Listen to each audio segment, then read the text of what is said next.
Our silly game saved my daughter's life. When my daughter Iris was 7, she became obsessed with this idea that we needed a secret way to communicate in emergencies. She'd just learned about World War II codebreakers in school and was convinced that every family needed their own private language. I thought it was adorable, so I played along. We spent an entire weekend creating what she called the Sunshine System because she wanted it to sound happy and innocent. Red balloons meant danger or I'm not safe. Visiting Aunt Clara meant call the police, even though we didn't have an Aunt Clara. Piano lessons meant someone is hurting me, which was darkly specific for a 7-year-old. Making lemonade meant I'm scared but can't talk freely. The beach house meant I'm being taken somewhere against my will, referencing our family vacation spot in Mendocino. We practiced it like a game for months, slipping coded phrases into normal conversations at dinner or during car rides. If I said I was thinking about red balloons, Iris would immediately respond with the safety phrase, which was Dad bought flowers, meaning everything is actually fine. If she didn't respond with that phrase, I was supposed to take her seriously. By the time Iris turned 10, we'd mostly forgotten about the Sunshine System. Life got busy with her soccer schedule and my work deadlines and her friend drama. The code became something we joked about occasionally, like, "Remember when you made me learn all those weird phrases?" But I'd noticed she still used some of them without thinking, the way you might still knock on wood or avoid cracks in sidewalks from childhood superstitions. She'd mention red balloons when she was anxious about a test, or say she needed piano lessons when she was overwhelmed. It had become part of her emotional vocabulary, without either of us really noticing. When Iris turned 14, she started dating a boy named Cody from her freshman class. He seemed fine at first, polite when he came to pick her up, decent grades, played JV basketball. My ex-wife liked him because he was on the student council. I had a weird feeling about him that I couldn't explain, something about how he'd steer Iris away from her friends when they hung out in groups, but I chalked it up to being an overprotective dad. 3 months into their relationship, Iris's texts started changing. She'd always been a frequent texter, sending me memes and random thoughts throughout the day. But suddenly her messages got shorter and less frequent. When I'd ask how school was, she'd respond with one-word answers. When I'd suggest we grab dinner, she'd say she had plans with Cody. I mentioned it to my ex-wife, but she said I was being paranoid and that teenagers naturally pull away from their parents. She said Iris was just growing up and I needed to give her space. The texts that did come through seemed fine on the surface, but something felt off. They sounded like Iris, but also not quite right. Too formal, too careful, missing the random tangents and emoji spam that usually characterized her messages. Then, on a Wednesday night, I got a text that made me pause. Had a great day today. Cody took me to look at red balloons for the Valentine's dance. We might do piano lessons together since we both need to learn. The dance committee is thinking about having it at the beach house venue, thinking of making lemonade for the bake sale. My hands started shaking as I read it. Every single sentence contained a code phrase. Red balloons, piano lessons, beach house, making lemonade. But there was no safety phrase. No Dad bought flowers to indicate she was joking. I stared at my phone trying to convince myself I was overreacting, that she was just randomly using phrases that happened to match our old code. But Iris never mentioned the Valentine's dance to me before. She wasn't on the dance committee, and we didn't have a beach house venue in town. She'd deliberately packed every warning signal into one message, which meant this wasn't accidental. Someone was hurting her. Someone was making her scared, and she couldn't tell me directly. I immediately called her phone, but it went straight to voicemail. I tried 3 more times with the same result. I texted asking if she was okay and got no response. I called my ex-wife, who said Iris was sleeping over at her friend Mallory's house, and I was being ridiculous for panicking over nothing. I drove to Mallory's house anyway and rang the doorbell at 9:30 at night. Mallory's mom answered looking confused and said Iris wasn't there, that she hadn't seen Iris in weeks actually. She asked if everything was okay, and I mumbled something about mixed up plans before running back to my car. I called my ex-wife again, and she finally admitted that Iris wasn't at Mallory's. She was actually staying at Cody's house because his parents were out of town, and she was helping him study. The casual way she said it made my blood boil. Our 14-year-old daughter was at her boyfriend's house overnight with no adults present, and my ex thought that was fine. I asked for Cody's address, and she refused to give it to me, saying I was going to embarrass Iris by showing up like a crazy person. We argued for 5 minutes before she finally sent me the address just to get me off the phone. I drove there going 20 over the speed limit, my mind racing through all the worst possibilities. What if I was wrong and Iris really was just randomly using old phrases? What if I burst in there and humiliated her in front of her boyfriend? But what if I was right and something terrible was happening? When I pulled up to Cody's house, all the lights were off except for one upstairs window. I sat in my car for a minute trying to decide what to do. Then I saw movement in the lit window, someone pacing back and forth, and I heard yelling, male voice, loud and angry, though I couldn't make out the words. I got out of the car and tried the front door, which was unlocked. The house was trashed, furniture knocked over in the living room, broken glass on the kitchen floor. I took the stairs two at a time and followed the sound of Cody's voice to a bedroom at the end of the hall. The door was closed but not locked. I could hear him screaming about Iris texting people and how she wasn't allowed to talk to anyone without his permission. I heard Iris crying and saying she was just texting her dad about school stuff. Cody called her a liar and said he'd seen the message and knew she was trying to signal someone. That's when I realized he'd partially figured out the code. He didn't know what the phrases meant specifically, but he knew she was communicating something beyond the literal words. I opened the door and found Iris backed into a corner, her phone smashed on the floor, and Cody standing over her with his fist raised.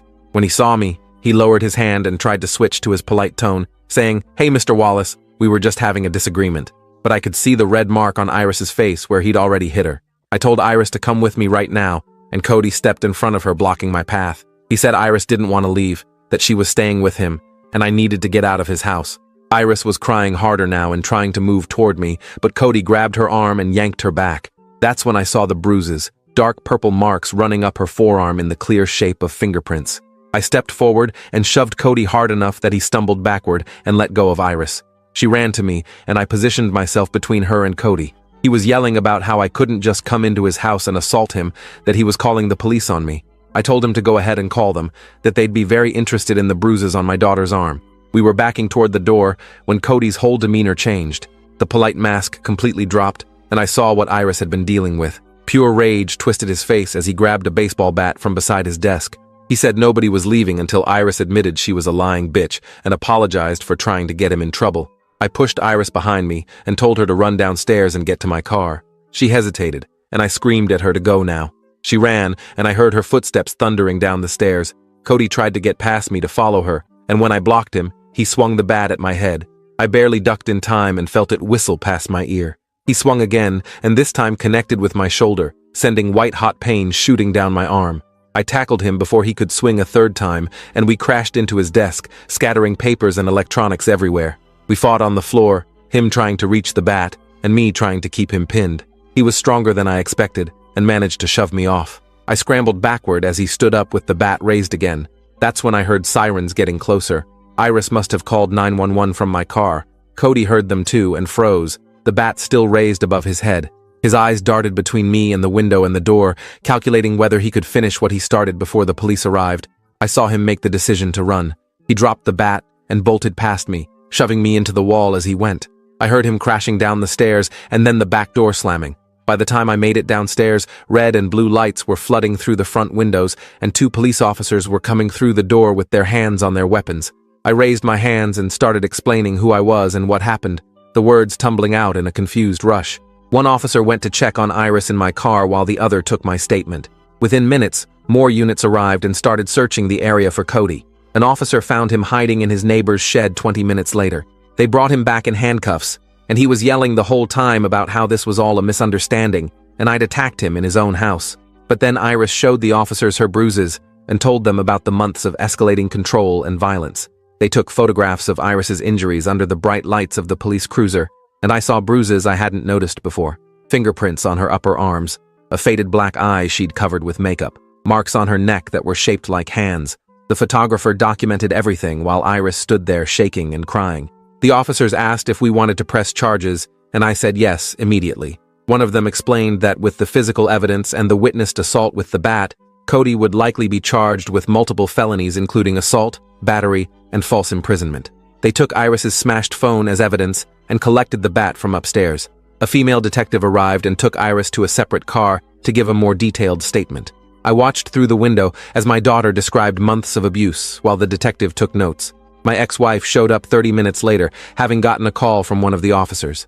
She took one look at Iris's bruises and started crying. She kept saying she didn't know, she had no idea this was happening, and I wanted to scream at her for not believing me when I said something felt wrong. They took us to the hospital to document Iris's injuries more thoroughly and check for any that weren't visible. The doctor who examined her found 3 cracked ribs, extensive bruising across her torso, and signs of strangulation from a week prior that she'd hidden under turtlenecks. Each new injury made me feel sicker. The doctor very gently asked Iris if there had been any sexual assault, and Iris shook her head. No, thank God. They kept her overnight for observation and gave her resources for counseling and support groups. The detective came by the next morning to tell us that Cody had been charged with aggravated assault, battery, false imprisonment, and assault with a deadly weapon for the bat. He was being held on a $100,000 bail that his parents couldn't afford. The detective said they'd done a deeper investigation and found texts from Cody to his friends bragging about controlling his girlfriend and posting photos of Iris crying with captions about putting her in her place. Social media evidence that would make the case against him much stronger. Over the next few days, the full story came out. Cody had started getting possessive about a month into their relationship, checking Iris's phone constantly and getting angry if she talked to other boys. He'd isolated her from her friends by starting fights whenever she made plans without him. He'd started pushing her around during arguments, then progressing to slapping and punching. He'd threatened to kill himself if she ever tried to break up with him, showing her pills he'd supposedly collected for that purpose. He'd convinced her that nobody would believe her if she told anyone, that he'd make sure she got blamed for everything, and it had worked. Iris had been trapped, terrified, and completely alone because he'd systematically cut her off from her support system. The only thing he hadn't controlled was that one text message, the one she'd managed to send while he was in the bathroom. She'd packed it full of every code phrase she could remember, praying I'd recognize them after all these years. She told me later she'd almost given up hope that I'd notice, that she thought maybe I'd forgotten the system, or would think she was just using random words. The preliminary hearing happened 3 weeks later. Iris had to testify about the abuse while Cody sat 20 feet away glaring at her. She was terrified, but got through it, her voice shaking but clear as she described each incident. The judge found probable cause for all charges and ordered Cody to stay away from Iris, our house, her school, and any place she was likely to be. A restraining order was issued, and he was fitted with an ankle monitor when his parents finally scraped together bail money. The trial was scheduled for 6 months later, and the prosecutor told us the evidence was strong enough that Cody's lawyer was already discussing a plea deal. In the meantime, Iris started therapy twice a week with a counselor who specialized in domestic violence survivors. She was diagnosed with PTSD and put on medication for the panic attacks that had started after that night. She'd wake up screaming from nightmares where Cody was chasing her or hurting her. She couldn't be in enclosed spaces without panicking. She stopped eating and lost 15 pounds in a month. Watching her struggle was almost harder than the night I'd found her. My ex-wife and I had several difficult conversations about how we'd missed the signs. She admitted she'd wanted to believe Iris was in a normal teenage relationship because acknowledging the red flags would have meant admitting she'd failed to protect our daughter. She'd convinced herself that the bruises Iris explained away as soccer injuries were actually from soccer, that the weight loss was just teen diet culture, that the isolation from friends was normal relationship behavior. She'd seen what she wanted to see instead of what was actually there. We started family therapy together to work through the guilt and figure out how to better support Iris. The therapist explained that abusers are often very skilled at appearing normal to parents and authority figures while terrorizing their victims in private, that it's common for families to miss warning signs because the abuse is carefully hidden. It helped a little, but I still felt like I'd failed Iris by not seeing what was happening sooner. 6 months after that night, Cody took a plea deal rather than face trial. He pled guilty to aggravated assault and battery in exchange for the other charges being dropped. He was sentenced to 3 years in juvenile detention, followed by 2 years of supervised probation. He'd have to complete anger management and domestic violence prevention programs. There would be a permanent restraining order keeping him away from Iris. It wasn't as much time as I wanted him to serve, but the prosecutor explained that getting a longer sentence would have required putting Iris through a full trial where she'd be cross-examined and re-traumatized. She said this was the best outcome we could realistically hope for. Iris sobbed with relief when the judge announced the sentence, like she'd been holding her breath for months, waiting to hear that he'd actually face consequences. At sentencing, Cody's lawyer tried to paint him as a troubled kid who'd made mistakes, but the judge wasn't having it. She looked at Cody and told him directly that what he'd done was domestic violence, that he'd systematically terrorized a young girl, and that he was lucky to be in juvenile court instead of being tried as an adult. Iris is 17 now, 3 years after that night. She still goes to therapy every week and probably will for years. She's wary around boys her age and hasn't dated anyone since. She still has panic attacks sometimes, triggered by things that remind her of Cody, like a certain cologne or aggressive behavior in movies. But she's healing slowly. She rejoined her soccer team and reconnected with friends she'd lost. She's applying to colleges and talking about studying psychology to help other abuse survivors. She started a support group at her school for teen relationship violence, sharing her story to help other kids recognize warning signs. She's turned her trauma into advocacy, which her therapist says is a healthy way to reclaim power. And we still use the sunshine system, but now we've expanded it and made it more sophisticated. Red balloons still means danger. We've added new phrases for specific situations. Thinking about summer camp means I'm being followed. The garden needs watering means I'm in physical danger. Looking at old photos means I need you right now but can't explain why. Iris made me promise to teach the system to any future romantic partners I have seriously date, so they'd have a way to communicate if they ever felt unsafe. She wants it to be something multiple people in her life know, not just me. She taught it to her 2 closest friends as well, and they practiced it until it became second nature. They've already used it twice in situations that weren't emergencies, but could have become dangerous. Once when a guy at a party wouldn't take no for an answer, and once when a friend's ex started showing stalker behavior. The code gave them a way to signal for help without escalating situations publicly. Iris also started teaching younger kids about creating their own family codes as a safety tool. She volunteers at a youth center and runs workshops about personal safety, including communication strategies for when you can't speak freely. She emphasizes that these codes should be taught and practiced regularly so they become automatic in crisis situations. The kids love it because it feels like a game, but Iris makes sure they understand it's a serious tool that could save their lives someday. Appreciate you watching this far. If you enjoyed it, drop a like, leave a comment, and subscribe so you won't miss the next story.